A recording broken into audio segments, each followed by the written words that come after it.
یادتون هست ترکیه؟ ها؟ چقدر جنجال شد به خاطر حجاب یک زن تو پارلمان ترکیه. یادتون هست؟ چه جنجالی شد. علمانی ها حاکمن. ولی چند مدت پیش محمد گل دیگه ها، عبدالله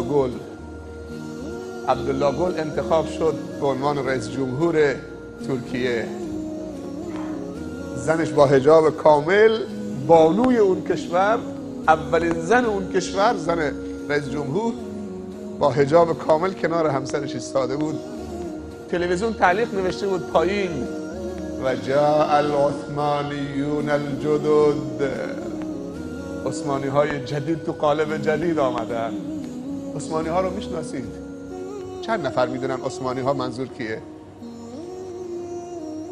منتسب به حضرت عثمان؟ نه، آخرین خلافت اسلامی که خلیفه داشت مسلمان ها در جهان تا قلب اروپا پیشروی کرده بودن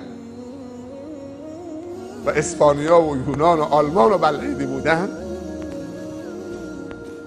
خلافت عثمانی بود. سلطان عبدالحمید ثانی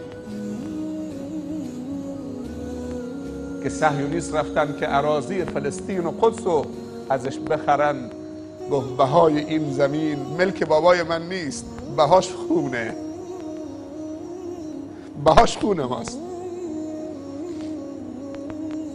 بهش پیشنهاد رشوه دادن و کل دیون دولت عثمانی رو پرداخت بکنن.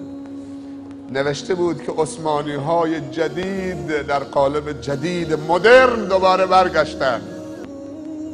وحشت تو دنیا افتاده. و جاء العثمانیون الجدد.